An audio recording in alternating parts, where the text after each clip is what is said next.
I'm Amy Morgan, the feature writer for the Marriage Initiative, and I'm delighted to introduce you to Lisa and Brad Valencia today. This El Paso based couple inspires those dealing with broken trust through their unrelenting pursuit ministry. Now married 22 years, they share their personal journey through betrayal and reconciliation in the Unrelenting Pursuit podcast they began hosting in 2020 and with the couples they coach. They've been certified by Married with a Purpose and Symbis, and they host in-person reboot weekends where they work one-on-one with couples in crisis. Lisa and Brad, thank you so much for being here. Thank you Yeah, for this is having awesome. us. We love being here. Oh, well, we are glad to get to hear about your story and how it can inspire so many. It's been more than a dozen years since your marriage hit its lowest point. Could you share your story of restoration with us? I think it will really be inspiring to many. Yeah, absolutely. Yeah. I'll cover the first 10 years in approximately 60 seconds and then make Brad tell the rest. We always like to emphasize, just because I think there's a really common misconception that people that deal with something as big as infidelity or some huge breach of trust, that they had a bad marriage. And so we always like to emphasize that we really felt like we had an average marriage, and that we kind of had what you would think would be, all the right things in place, right? We had 3 kids, we went to church, we checked all the boxes. And so we felt, I think, safe. And we really didn't notice there were some cracks happening in the foundation. But we like to emphasize that because we want people not to check out right away and say, this is something that I wouldn't face, or I don't ever have to think about this. We had what we would have called a quote unquote good marriage at the time. And now Brad shares the rest. No, but I think before Brad, you start, I do think that's really important to note, because when I think about, some friends or others that have shared a similar type of testimony, that comes up so often. I don't think anybody ever sees it coming. I don't think anyone ever says, especially not a Christian couple, that's not the attractive option. That's not what you think is going to happen. And so it's kind of a small step that starts you down the wrong path. And that's kind of what happened with you, right, Brad? Yeah, no, absolutely. So like Lisa said, average, good marriage, the whole career, everything was going fine. And then in 2011, so I will preface all this, like, I do feel our story is condensed a bit from other couples that we've helped, where it's been years of things that have popped up. For us, it is a kind of condensed version in that sense. But I was traveling a lot for work during this time, and I think that my biggest, the biggest, like, there's no why behind it. And I think a lot of people have a hard time with that. I've been asked that question a bunch of times, like, why did you do this? And it wasn't a decision made out of one event or one situation or one thought. It was slowly compromising my walk with Christ, really, because I feel before all this, I had a relationship with Christ. I grew up, my grandparents are pastors, and all pastors on my mom's side of the family. So I grew up in the church, literally. And but I never thought, I don't think I had, well, I know now, I didn't have my own relationship, like my rooted and grounded relationship with Christ. I was just kind of riding my family's, direction and all those things, which isn't horrible, but you need your own rooted and grounded relationship. And so because of that, I feel that that's where my downfall started, because I just started making little compromises. Nothing, that at first it would be nothing that you'd even think like is a big deal, right? So for instance, I'd be out working all day, and then that night I would go out to dinner with everyone I was working with, and then maybe have a drink, right? And then that wasn't that big of a deal, but then I'd stay out a little later, and then I'd start, and this is progressing, right? It's not all day by day. I'd stay out a little later, and then I'd start going back to my hotel, and then started diving into pornography and all those things, just thinking that, like, this is okay, I'm gone, justifying everything I was doing, but never leaning on God, never falling back on what I would fall back on now, right? Like my relationship with Christ. So throughout this time, I'd go back home, and then everything would be fine. Then I'd get sent out again for work and be gone a couple months or a couple weeks, whatever it was. And throughout that time, I just slowly started picking away and making all these compromises, and they just grew. And it grew, it grew to the point of what our ministry is based out of, right? It grew to the point of infidelity and of, I would say, of physical like infidelity, because now I know when I was diving into pornography, like I was being unfaithful to my wife. I mean, that is cheating. I would argue that against anyone, so if you're listening to this or watching this and you're thinking like, no, it's not, like it's 100% infidelity also. But then to me, it was a compromise, right? Like, well, it's okay. But that grew into, me stepping out on my family fully, right? And no one wakes up one day and just says like, oh, I'm gonna walk out on my family now and throw all this away and I'm unhappy or whatever the case may be. You don't just wake up one day and do that. It is these small steps that I took that led me in that direction. And I got to a point before like actually physical infidelity where I got to the point of the compromise wasn't that big of a step. So there wasn't that big of a leap to just go that route that I was going, because I had already made all these steps in that direction. And once that happened, I grew up not in a bad way by any means, but I grew up in the sense of like, this is the worst thing you can ever do. You can't come back from You this. can't come back from it. Once this happens, like that's it. It's over. And so in my mind, I was living a double life, but also in my head, I was like, well, if Lisa finds out, then it's over. And that's it. Then I'll just continue down the road that I'm continuing down, and just who cares? And so there was a time where I was going home and acting like the normal family guy. Yeah. And then I would get sent out again for work, traveling around, just doing whatever I wanted to do. And, of course, lying to my family and sneaking around, the whole gambit that comes with living that double life, and at that time, I mean, I don't recognize myself now when I look back at that time, but even in there, I was pushing everyone away that would speak life into me. So I wasn't talking to my family. I was barely talking to Lisa. I didn't want anyone in that circle that was close to me telling me I was doing something wrong or just somehow speaking life into me. I wanted everyone that was around me, we were all doing the same thing. And that was fine with me. That's what I wanted to surround myself with. And so that just progressed on and on and on. And, at some point, Lisa found out, because like truth comes out. Yeah, truth comes out, right? It always comes out. So Lisa found out. I didn't confess to her. It wasn't something where I started feeling bad and I was like, you know what? I need to come out and say what was going on. There's nothing like that. I got caught 100%. And she, I ended up leaving the house, right? And With little kids. What's that? With little kids. Yeah. Yep. At this time we had 6, 4, 9 months old. Right. And so, yep, I moved out of the house, and in my mind, I was like, they're going to be okay. And I could still keep doing what I'm doing. And so, it's like this best of both worlds, quote unquote, kind of mentality. And I was also justifying everything I was doing with a little bit of like the Bible that I knew, right? The dangerous ignorance of taking scripture out of context and just saying, well, like, and I can't think of where it is right now, but Jesus talks about how if you even look at someone with lust, you've already committed that in your heart. And so, it's just like doing the real thing. That's what I thought back then. And so I was like, okay, well, fine. And I've already done it. So I'm just going to continue down this path. Yeah. And that lasted for, my timelines are really messed up on this. You could probably ask me specific dates, and of course I'll remember all of them.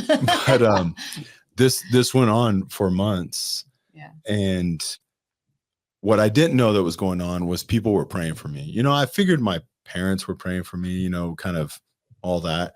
but I didn't realize the network besides Lisa that was actually praying for me, people I don't even know. And yes, they were praying for our marriage, but also it became this just prayer for me, right? For if our marriage never worked out again, like at least, my turning back to Jesus, my doing these things. And during this time, I was legitimately pushing away from anything Jesus, right? I didn't want to. I mean, I remember being out one time and there was like a sidewalk preacher, and I'm like, I don't even want to hear Run this. away. I don't want to hear this guy. Like, this is ridiculous. Looking at him like he was crazy. And I just didn't want anything to do with it. And I was on my way home, where I was living at the time, but I was on my way back from another weekend of just doing whatever I wanted out of town. And I had this road to Damascus experience. And that's what I call it. I mean, there was no bright light or anything like that, but it was just this, listening to music, that secular music, nothing, no thoughts on Jesus, no thoughts on God, no thoughts on prayer, no thoughts on my family, just had a great weekend, quote unquote, great weekend, all these things. And I'm driving back, and just the loudest, for sure the loudest, but it wasn't like audible, but it was just this heaviness. And I knew God was just asking me a question and giving me a choice. And so I pulled over on the side of the road, and, of course I'm shook up, and I'm bawling. And he gave me this choice of, you can come back to me. I'm not too far away, right? I'm right here. Or you can continue down the path you're going. And it wasn't, come back to me and your family's going to be great and the kids are going to be doing this, and in 10 years or whatever it was, you're going to have this ministry that I'm giving you, and all these things. It was nothing like that. It was just this rawness of, you're never too far from him, right? And so I turned back right then and there, asked him to forgive me for being who I was. And the next phone call I made, I didn't know what to do. And so the next phone call I made was just to see if there was any way we could work out our marriage. By this point, we had, met the lawyers, signed the paperwork, the divorce process was well and on its way. Yeah. And so it was just this last minute thing for me, just to, not knowing what to do next, not knowing what my next step was, other than, okay, God met me. I didn't want to be met, and he stopped and met me. Now what do I do? So I just called her and asked if there was any way we could work this out. And then magically, everything worked out great. Let's get you over a little bit. Let's hear from you, Lisa. What were you thinking? Well, I think the reality is, and if someone's watching this right now, because I just know there's just so many, well, first of all, I don't think there's ever a woman or a man who thinks that this might be something that they face. But I definitely had this perception that if I ever did face it, which I never thought I would, that I would just walk out the door. Like, no, like I don't need that. And that was really kind of my just misconception, really, in the very beginning, when I thought there was never a chance I would face that. But God really, I would say, wrecked me in this process, like brought me to a place of surrender that I actually didn't realize I needed, didn't want to go through, kicked and screamed my way through, peeled my fingers back so that I would just give it all to him, kind of thing. And so, typically when someone is experiencing infidelity, usually the betrayer is wanting to work things out. And so in our situation, that was just not the case. And it was so crazy for me because I really felt like God gave me this hope for what could be in our marriage. And it really defied all logic, honestly. But I really felt like, okay, yeah, you know what? I could walk out forgiveness here. I could see God just coming in and restoring this brokenness. And I believe it's worth fighting for. And I really felt like God gave me this tiny glimpse in just this moment, like this feeling that I had come over me of just how much God loved Brad. I just for a single moment saw Brad just on his knees and just felt this love. And it was not like a human kind of love. Like I just felt this love, and it kind of gave me this hope of just who God was in the middle of all of this. And so, for a while I tried, I would say, everything in my own human capacity to make it work, right? Because that's what we tend to do, right? I'm going to say the right things, do the right things, threaten the right things, like all of that process that you kind of navigate through in your own humanity. Because the reality is that I wanted to be enough for Brad to choose me. And that was the kind of a wrecking point to realize, like, I was not big enough for Brad to choose me, nor was I meant to be. And, we always talk about that. You're not meant to be enough for the other person, but our humanity, man, I wanted that. I wanted to be enough for him to choose me. And so, yeah, God really walked me through this process of forgiveness and surrender and letting go of my expectations for the future, which I really felt was unfair, because I had really good expectations for the future and I just really wanted God to get on board with me. So I think we've all been there. it was just an interesting process, and God was so loving through that with me, just to let me walk that process out with him, just let me walk through being frustrated and angry and ask questions and try to figure out how the heck I could have ended up here and what I had done wrong. And then I would just get so upset that I wanted God to just make it all go away. And he was just so faithful to hold me through that and to give me promises to cling to, and really began to establish me in who I was in Christ during that time, regardless of what the outcome of my marriage was.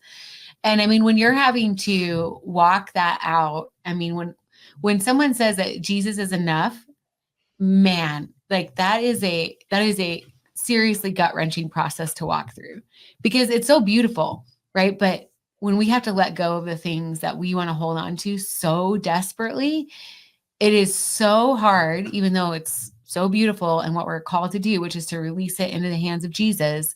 That was such a process for me to walk out. And also God was so faithful to, they talks about the verse that he's close to the brokenhearted. I so felt that.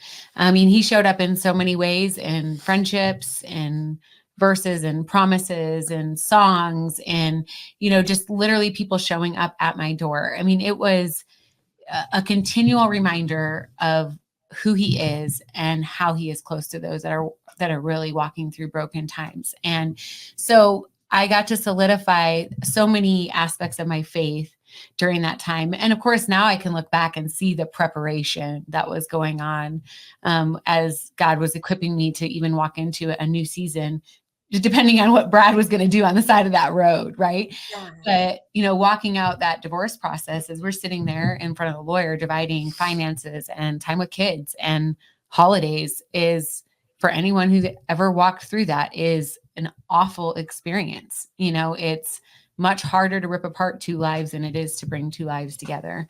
Yeah. And I was having to walk through that. And so when Brad did finally call me, it was a miracle. Like, our marriage was hopeless at this stage of the game. I'm just telling you, like, looking at what was going on, our marriage was absolutely unequivocally hopeless. There was no hope for us to come back from what was going on and what had happened, and really the wrecking ball that had destroyed our lives. And so when he called and he had this experience and he's just wondering if there's a chance for us, I had placed enough in God's hands at that moment that I could see the glimpse of the miracle and was willing to hear it out. And an hour later, our divorce lawyer called and said the papers are ready. They just need to be signed by the judge. And I didn't have quite enough faith to tell him to rip it up, but I did have enough faith to tell him to hold on. Yeah. And because at that point, God had walked me through so much that I knew the direction, the other path was really going to look like. I had been a single mom at this point for a significant amount of time. And I knew there were steps that I was going to have to take. And so I already kind of knew what that road led to. So I was just willing to hold on to the garments of Jesus and say, what are you going to do down this other road? And neither one of us, I think, was really prepared in any way, shape, or form for what that would look like. Because I really expected Brad to come home as a miraculously changed man, just boom, it was all going to be better, right? He was going to come home and he had this experience on the side of the road, and like clearly it would just be amazing immediately. And that was not a realistic depiction. Yeah. Yeah. I think you did, as you were reconciling, you guys decided to join a new church We and moved and joined a new church. Yeah.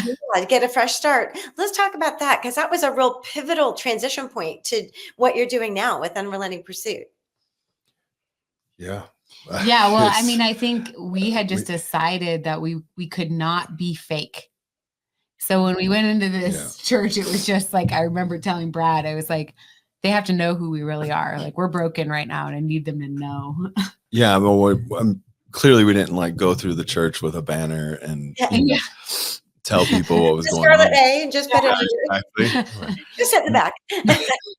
No, we went to the church, and that first Sunday was phenomenal. It was different than what we had grown up in. It was different than other churches that we had been to, and it was just, it was one of those, and you hear it all the time when someone finally stumbles back into church where it's like the pastor's talking to them during the sermon, and that's how it felt.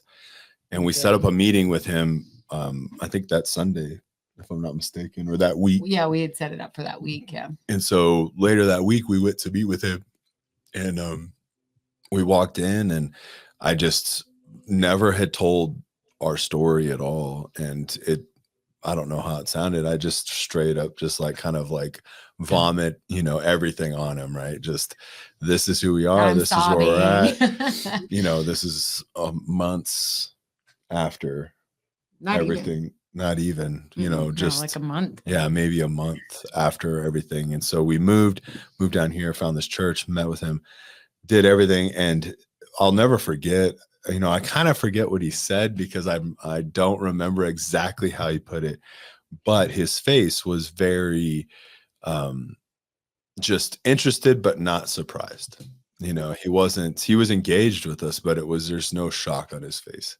And that shocked me because in the world I'd grown up in, it's like, well, no, I'm telling you the Sit in worst. the back row. Yeah. I'm telling you the worst of the worst right now,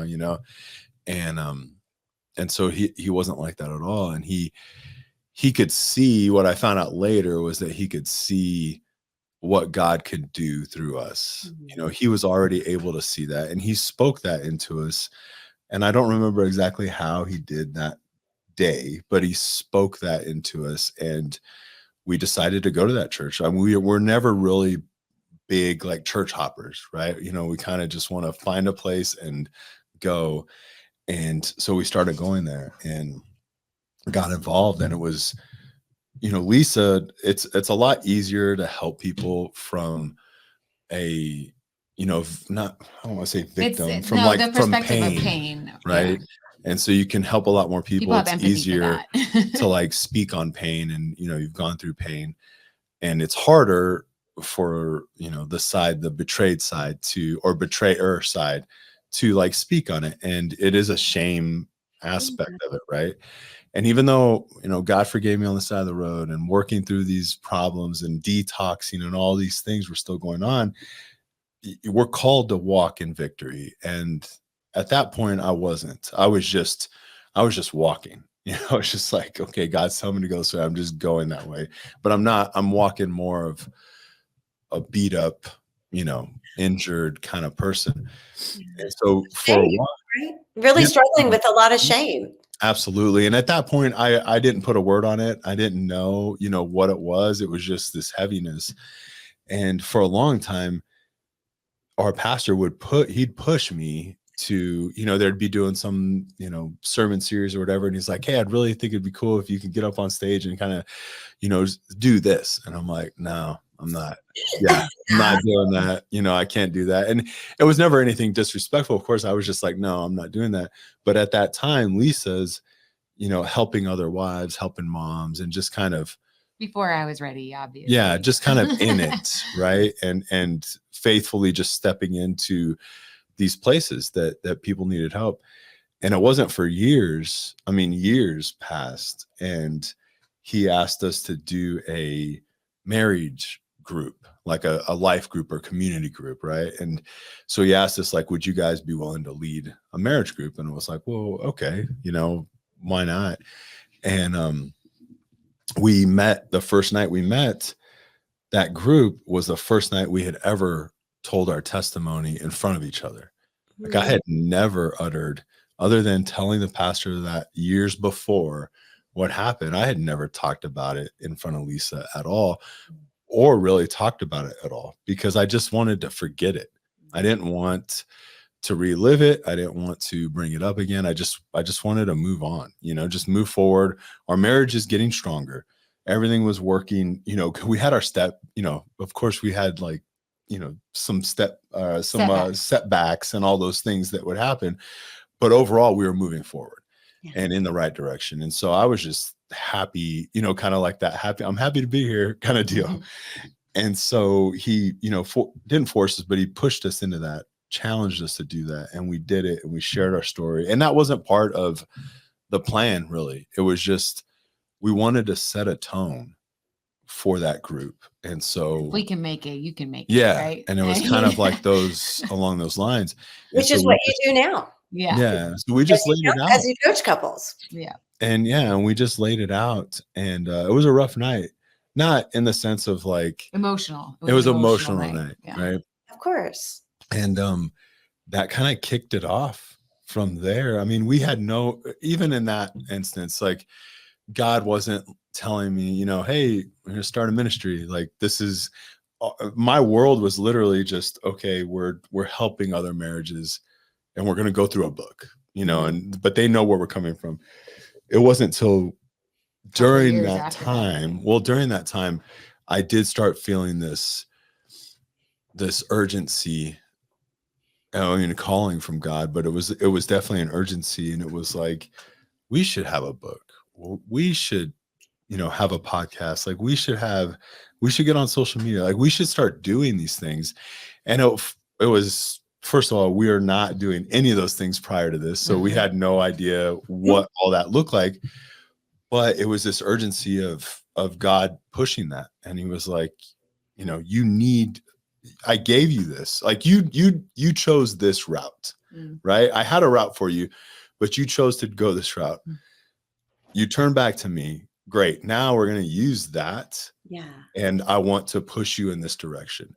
And if you don't do it, I'm going to get someone else to do it. But your story, which at that time we felt it was unique.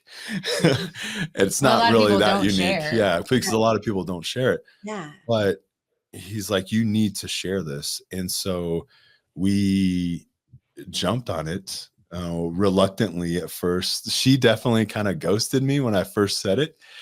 and I was like, that's weird, because she never really does that. And then we go out to talk about it, because we intentionally have date nights now. Yeah. And we go on a date night, and, I bring this up, I'm like, didn't you hear me kind of deal, right? Bring this up again. That night, she had been told years prior that she was going to be able to help. I can't remember exactly what. They were glad to place a lot of things on my heart, and I kind of felt a little bit like, you read in the Bible about Mary pondering things in her heart. And that was kind of where I was, because it also was just unrealistic things in my mind, And so when Brad was so boldly willing and wanting to share his story, it kind of made it shockingly real. Because in my mind, I think I had this idea, okay, I'd be willing to share my story to bring some hope to women, and God really revealed to me that, man, it's our story. And Brad being willing to share it is a God-given thing, right? Because here he talks about, I didn't talk about this for how many years, because I didn't want to go back. I didn't want to look at that. I wanted to always push forward. And now this is what we do all the time. We're talking about this area of our life all the time, but it's because we do want to give such glory to God. Like, he did a work there that in our own humanity is not possible, right? No. The walking out forgiveness, walking out restoration, seeing God bring what was broken and bringing it into something new, right? Something beautiful. That's his business. And it's such a beautiful thing to look back at this last, 12 years since this everything imploded, right? And see the faithfulness of the God that we serve to walk that out with us. It's just beautiful. And I think like the beginning of it was definitely just leaning on him. And it was nothing, of course, like we didn't want any credit. It was just this. Now I look back and it's an obligation that I feel that we have, because he brought us through so much and he restored so much. And he, I never understood ever growing up the whole sheep analogy in the Bible where, leave the 99 and go after the one. And I'm like, well, that one chose to run away. I never understood that. And then it was me.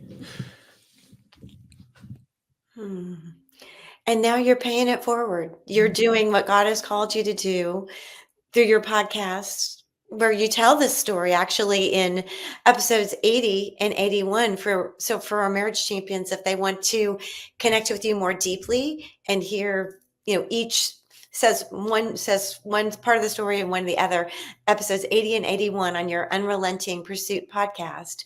And then you also work with couples one-on-one. You're SYMBA certified. You're certified to help and really get in the trenches with people who need it. And they can tell. We all can tell how authentic you are and how your heart is to really help people. Yeah, we're passionate about people getting a chance to see what can be. I think we can get really caught up in what is or what was. And that's our human tendency to do. Yeah. And we serve a God that leads us into what can be. And when you have two people who are willing to do the work, and we would say a lot of Jesus, it's pretty amazing to see just miraculous transformation and not just behavior modification. And that's what we love to get to do. We love to get to walk alongside couples that are living that out and want that in their lives. Oh, well, you guys are such an inspiration, and it's beautiful. And thank you for sharing your story. I know every time it probably is still hard, but it's inspirational. And there are so many people right now, marriage champions, working with couples and couples themselves who really needed to hear this. So thank you so much, Lisa and Brad, for being here. We really appreciate it. Our pleasure. Yeah, thank you for having us. Oh, absolutely. And as always, marriage champions, if you'd like more information about the Valencias and Unrelenting Pursuit, you can find us at marriageinitiative.org.